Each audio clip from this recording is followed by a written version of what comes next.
Farm at Spring Valley. I'm Patty Kennedy, and today is the first time we're ever doing the Spring Valley Country Fair.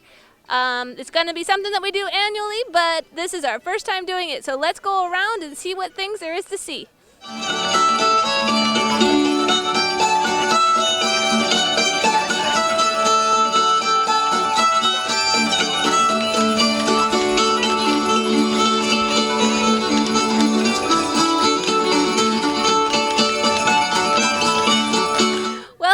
This right here, we're in the midst of the fair, and I have Dan Schaumburg of Schaumburg and Associates, who is going to be talking about our farm implements today and the latest and greatest for the 1880s. How are you today? I'm doing very well, very well.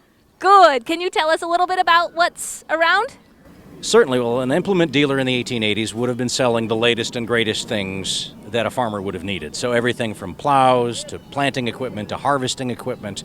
And all of these machines would have, of course, been manufactured in larger communities like Chicago. So we have our McCormick self-raking reaper, which is behind us, manufactured by the McCormick Company of Chicago, Illinois.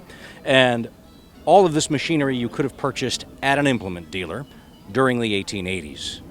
A lot of times what a dealer would do is a farmer would come in, he would say, "What do you need?" The farmer would say, "I want to buy this reaper." He would then extend credit to that farmer, usually at about an 8 to a 10 to a 12% interest rate over the course of several seasons. So the farmer could actually buy this machine, which would have been around $175 in the 1880s. So it's an expensive machine, but a farmer would then be able to afford this machine over the course of several seasons. And where were the implement dealers located? Usually they were located in towns, so towns like Schaumburg, in Chicago, anywhere where there's a population center that's serving primarily an agricultural community. So you have farmers in the outside regions coming in to get supplies, much like Schaumburg. And would it be normal to come and show your stuff off at a county fair or something like that? This is custom built for an implement dealer. Absolutely, because what you have is a captive audience of a bunch of farmers getting together to blow off some steam in the summer with competitions and displays and feats and all kinds of wonderful things. And of course, as a businessman, you go where the business is. So an implement dealer is going to take all of his stuff out to a fair like this, just like we do today. You can go to a fairgrounds and see the latest and greatest combines. It's the same idea in the 1880s. A farm implement dealer is going to bring out his latest and greatest and his fancy stuff so he can show it off to try to sell it. Do you have a favorite? I've always been partial to the self-raking reaper. It's just, it's very showy, it's very bright, and it's very technologically advanced. Lots of sharp edges. A lot of pointy objects, exactly. Well, thank you very much.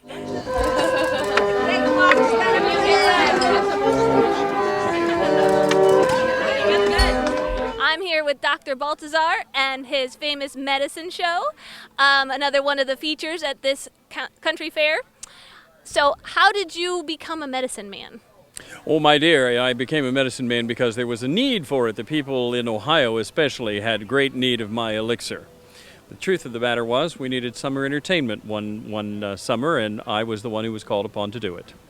Nice. And you do such a good job. You get your crowd coming together very nicely.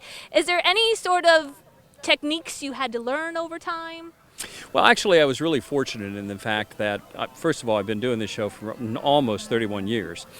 Second of all, a lot of research went into it and continues. Any good interpreter continues to do research. But one of the things that you learn very quickly on is that in order to get people involved, you have to literally sometimes draw them in. So you make the experience one of immersion. And you can tell right away whether or not they want to play along with you, but most people will. Because the difference between people 150 years ago or 100 years ago and the people today is a heartbeat and a breath. They're all the same. If you don't think that we have medicine shows today, just turn on the television and watch some of the commercials, yes, and you'll see it. Any info commercial today will do the same thing. Info commercial, that's our modern day medicine show. You're absolutely right. Well, wonderful. It's great to talk to you. Thank you. And enjoy the rest of the day. You've been doing a fabulous job. Well, thank you. And I'm having a wonderful time with your people here in Illinois. It's always nice to come up and meet people and show them what I have to offer. Thank you. So when you first start your forge, it's real messy. Wood makes a messy fire, and raw coal, which is what's right here, is just very messy. It's black.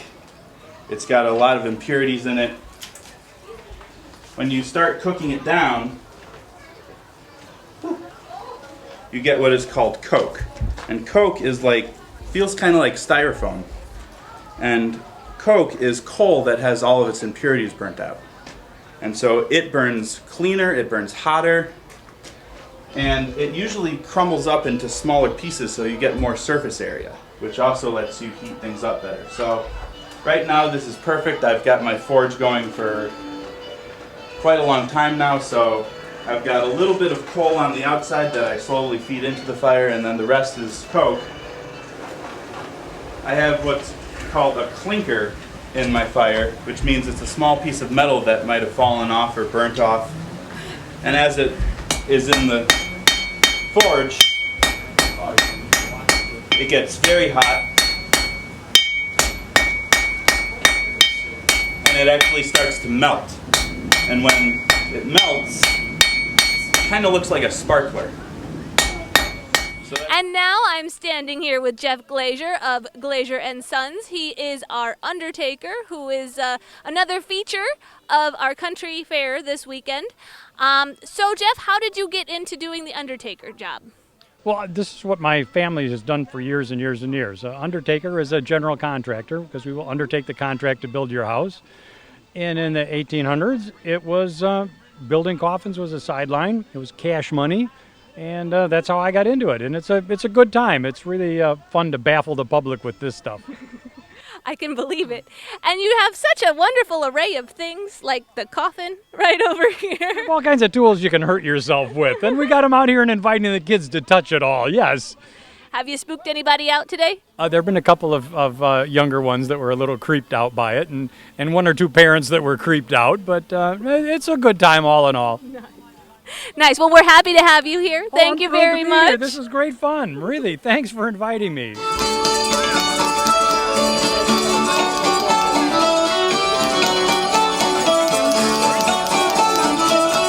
Come right in, my good ladies, and sit right here. Ladies and gentlemen, I am Dr. Thelonious Balthazar, and I am indeed very honored to be in your fine presence this afternoon. In fact, I am even more honored that you have taken the time out of your busy schedule to come here and listen to what I have to say for the next several minutes, because, my friends, it is probably the best time that you're going to spend in your life. Well spent time. But you say to me, good sir, why should we listen to you? What have you got to offer? My friends, what I have to offer you is the opportunity of a lifetime. Oh, but I can see, my good fellow, by the smirk on your face, that you've heard those words before. No doubt from an implement salesman, probably a farm implement salesman. But not to worry. Pay no attention to that man over there in the suit. I'm far more trustworthy than he is. Yes, indeed, my friend. Let me tell you, this marvelous miracle elixir is all that you'll ever need. But you say to me, good friend, where have you come upon it? My friends, I have traveled all over the world. I have treated the crowned heads of Europe, kings and queens, emperors and empresses, princes and princesses. And because they partook of this marvelous miracle elixir, because they took out the cork, because they drank the ingredients, do you know where they are today, madam? Firmly seated on the throne, thanks to Dr. Balthazar's marvelous miracle elixir. This man has expanded his cranial knowledge at such an incredible rate that he has literally grown out of his hair. What he needs is a bottle of this marvelous medicine applied 3 times daily to your cranium. It'll speed up its hair follicle growth, catch up with his cranial growth, and he'll have a full head of hair like that gentleman right there, but you'll be far more knowledgeable. And all for the small price of $2. Now that's a small price to pay, isn't it, sir?